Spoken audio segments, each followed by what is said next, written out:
Hello everyone, I am Ivanshu Bharti and you are watching Still Studying YouTube channel. Today we are going to learn class 8 science chapter 1 crop production and management. So what are the topics that will be covered in this video? First of all, crops and their types, then the activities involved in cultivation, then the tools used in agriculture. So let's start. तो we already know that, तो हम लोग को पहले से पता है कि all living organisms require food, सारे लिविंग ऑर्गेनिजम्स को फूड की ज़रूरत होती है. The energy from food is utilised by an organism for carrying out various life process such as digestion, respiration and excretion. तो जो एनर्जी होता है वो फूड से यूटिलाइज किया जाता है, निकाला जाता है और उसको यूज़ किया जाता है एनिमल्स के द्वारा उनके अलग अलग लाइफ प्रोसेस को चलाने के लिए, डाइजेशन वगैरह को. Plants can make their own food themselves but animals including human can not. तो जो प्लांट्स होते हैं वो अपना खाना खुद से बना सकते हैं, लेकिन जो एनिमल्स होते हैं, एनिमल्स में ह्यूमंस को इंक्लूड करके, मतलब ह्यूमंस को भी लेके, वो लोग अपना खाना खुद से नहीं बना सकते. We get our food from plants और एनिमल्स बोथ. तो हम लोगों को हमारा खाना कहाँ से मिलता है? प्लांट से भी मिलता है और एनिमल से, या फिर दोनों से ही मिल जाता है. इन आवर कंट्री, हमारे देश में 3 categories of crops are grown, मतलब कि 3 तरह के क्रॉप्स की कैटेगरी है जो उगाई जाती है. सबसे पहला है खरीफ क्रॉप.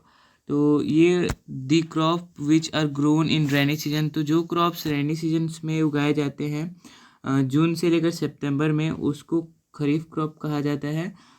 इसमें कौन कौन से क्रॉप्स होते हैं? इसमें पैडी होता है, मैज होता है, सोयाबीन, ग्राउंडनट एंड कॉटन. तो ये सारे खरीफ क्रॉप्स होते हैं जो जून से लेकर सितंबर के बीच में उगाए जाते हैं. अब है रॉबी क्रॉप्स. तो the crops are grown in winter season. तो जो क्रॉप्स विंटर सीजन में उगाए जाते हैं उनको रबी क्रॉप्स कहा जाता है. ये अक्टूबर से मार्च के बीच में उगाए जाते हैं. इनके एग्जांपल्स हैं वेट, गेहूँ, ग्राम, पी, मस्टर्ड एंड लिनसीड. तो ये इसके एग्जांपल्स हैं. जैद क्रॉप्स कौन से होते हैं? जैद क्रॉप्स समर्स में उगाए जाते हैं. The crops grown in summer season. तो जो समर में उगाए जाते हैं उनको जैद क्रॉप्स कहा जाता है. Moong, musk melon, watermelon, cucumber, gourd और बीटर गार्ड, मतलब कि इसमें वही सारे होते हैं, खीरा, ककड़ी जो हम लोग खाते हैं गर्मियों में, वही सारे जैद क्रॉप्स में उगाए जाते हैं. अब है cultivation of crops involves the activities, मतलब कि ये जो एक्टिविटीज़ के बारे में जो मैं अभी बताऊंगा आपको, वो सारी चीज़ें इनमें इंक्लूड होती हैं, इन्वॉल्व होती हैं, जिसके ज़रिए अच्छे से क्रॉप्स उगाए जाते हैं. सबसे पहले सॉइल प्रिपरेशन होता है, मतलब कि सॉइल को प्रिपेयर किया जाता है.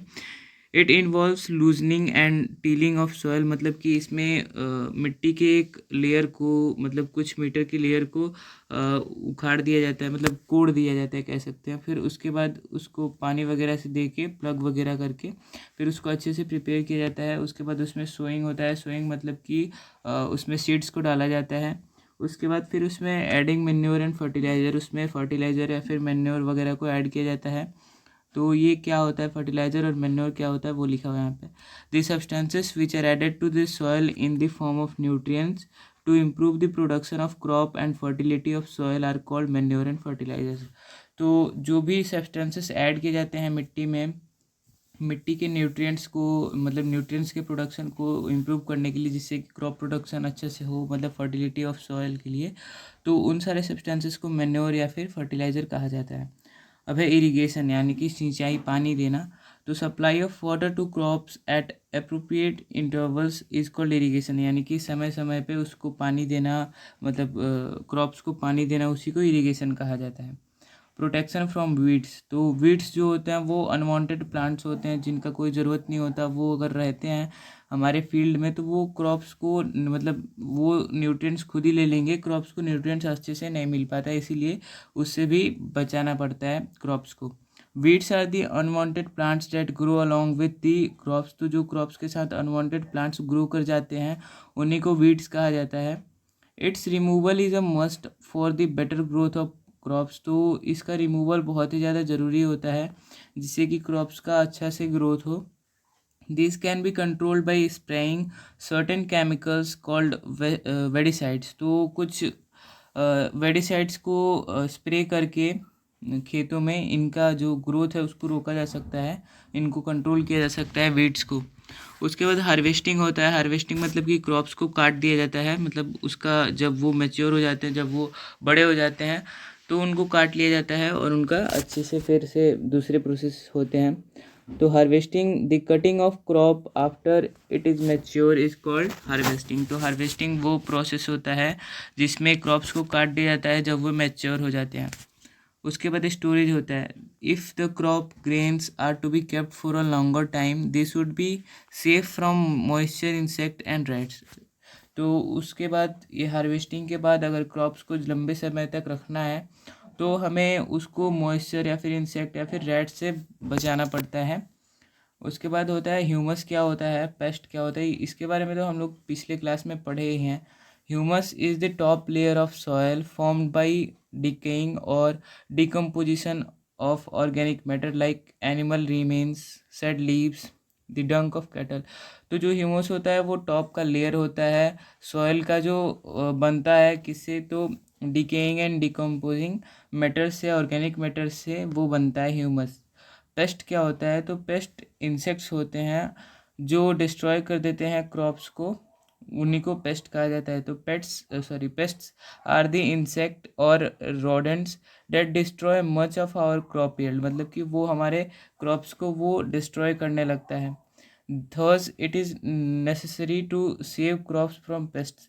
तो पेस्ट से बचाने के लिए मतलब क्रॉप्स को बचाने के लिए पेस्ट से हमको दूर ही रखना पड़ता है। Important agriculture tools. अब है कुछ टूल्स जो यूज़ होते हैं एग्रीकल्चर में, उनके बारे में। तो प्लग के बारे में, प्लग यानी कि हल के बारे में तो हम लोगों ने सुना ही होगा, गांव वगैरह में यूज़ होते थे, अभी भी होते होंगे कहीं कहीं पे।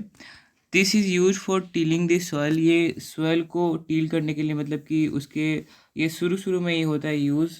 फर्स्ट जो एक्टिविटी था सॉइल प्रिपरेशन का, उसी में इसका यूज़ होता है सॉइल को प्रिपेयर करने के लिए, उसके ऊपरी लेयर को हटाने के लिए और अच्छे से मिट्टी को मिलाने के लिए इसका यूज़ होता है। फर्टिलाइजर्स टू क्रॉप, मतलब कि इसका यूज़ करके फर्टिलाइजर्स को भी ऐड किया जाता है क्रॉप्स में।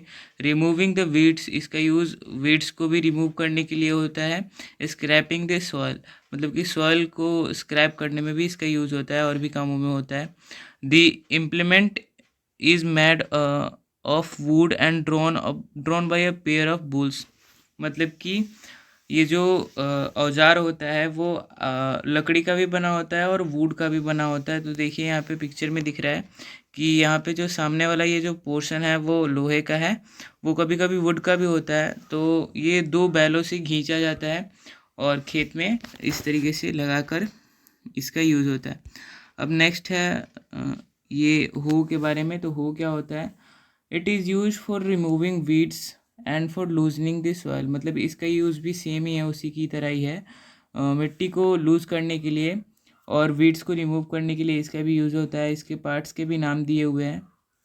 उसके बाद होता है कल्टीवेटर। कल्टीवेटर ट्रैक्टर से यूज़, मतलब ड्राइव किया जाता है, फिर खींचा जाता है कह सकते हैं। इसका यूज होता है प्लगिंग के लिए। It is driven by a tractor, ये ट्रैक्टर से चलाया जाता है। Use of cultivator saves labour and time, मतलब कि ये जो कल्टीवेटर है इसका यूज़ करके हम टाइम भी बचा सकते हैं और इसमें ज़्यादा मेहनत भी नहीं लगता। अब है ट्रेडिशनल टूल्स, मतलब कि जो पुराने समय में जो यूज होते थे वो। The tool use traditionally for sowing seed is shaped like a funnel, मतलब कि जिसका यूज होता है सोइंग सीड्स यानी कि बोने के लिए, सीड्स को बोने के लिए जिस औजार का यूज़ होता है, मतलब पुराने टाइम में इसका यूज़ होता था, वो फनल के शेप का होता था। और इसका पिक्चर भी यहाँ पे दिया हुआ है, देखिए ये भी बैल के द्वारा ही खींचा जा रहा है। अब है उसके बाद सीड ड्रिल क्या होता है, use for sowing with the help of tractor, मतलब कि सीड ड्रिल का यूज़ होता है सोइंग के लिए, बोने के लिए ट्रैक्टर्स के हेल्प से। This tool shows the seeds uniformly at a proper distance and depth, मतलब कि ये जो सीड ड्रिल होता है वो मतलब अच्छे से बो देता है सीड्स को प्रॉपर डिस्टेंस पे, प्रॉपर डेप्थ पे, प्रॉपर गहराई पे ये बो देता है। उसके बाद है सिकल। सिकल को कहीं कहीं पे हंसुआ भी कहा जाता है, इसका पिक्चर भी दिया हुआ है। यूज्ड फॉर मैनुअल हार्वेस्टिंग, मतलब कि इसका काम फसल को काटने में होता है। अब नेक्स्ट है कुछ जो टर्म्स हैं उनके बारे में पढ़ते हैं। फूड फ्रॉम एनिमल्स, तो एनिमल्स से हमको कौन कौन से फूड मिलते हैं? Like plants, the animals also provide us with different kinds of food like fish, meat and eggs. तो जो एनिमल्स होते हैं वो भी हमको अलग अलग प्रकार के खाने को प्रोवाइड करते हैं हमें, जो है फिश, मीट, एग। अब है फ्यूमिगेशन क्या होता है? तो fumigation is the most effective method for checking the growth of insect by providing smoke और chemical in the gaseous state without affecting the grain. मतलब कि ये जो फ्यूमिगेशन का जो प्रोसेस है उसका यूज़ किया जाता है ग्रोथ ऑफ इंसेक्ट्स को चेक करने के लिए, मतलब कि इंसेक्ट्स का जो ग्रोथ है उसको चेक करने के लिए, मतलब स्मोक प्रोवाइड करके, जिससे कि कोई हार्म नहीं होता है, मतलब कि बिना हार्म किए ग्रेन्स को, जो फसल होता है उसको बिना हार्म किए चेक किया जाता है। Agricultural practices, these are various activities that have to be performed before sowing and up to harvesting। तो एग्रीकल्चर प्रैक्टिसेस अलग अलग प्रोसेस होते हैं, अलग अलग एक्टिविटीज़ होती हैं जिनका यूज़ होता है फसल को बोने से लेकर उसको काटने तक का, इस मतलब ये जो पूरा प्रोसेस होता है इसमें अलग अलग जो एक्टिविटीज़ होती हैं उन्हीं को एग्रीकल्चर प्रैक्टिसेस कहा जाता है। एनिमल हस्बेंड्री, तो animal reared at home or on a farm have to be provided with proper food, shelter and care। when this is done on a large scale it is called animal husbandry। तो जो animals होते हैं उनका मतलब कहीं कहीं पे farm वगैरह होता है तो उनको प्रॉपर फूड वगैरह, शेल्टर वगैरह प्रोवाइड किया जाता है। और जब ये पूरे एक बड़े क्षेत्र में, बड़े स्केल में, मतलब ज़्यादा अमाउंट में होता है तो उसी को एनिमल हस्बेंड्री कहा जाता है। अब नेक्स्ट है क्रॉप क्या होता है? क्रॉप के बारे में तो पता ही है क्रॉप क्या होता है। When plant of same kind are grown at a place in regular manner on a large scale it is called crop. तो किसी बड़े एरिया में, बड़े अमाउंट में अगर क्रॉप का प्रोडक्शन हो रहा है, वहाँ पे सेम काइंड का प्लांट्स को अगर उगाया जा रहा है तो उसी को क्रॉप कहा जाता है। फर्टिलाइजर्स क्या होते हैं? फर्टिलाइजर्स आर केमिकल, तो फर्टिलाइजर्स जो होते हैं वो केमिकल्स होते हैं which are rich in particular nutrient like nitrogen, phosphorus, potassium.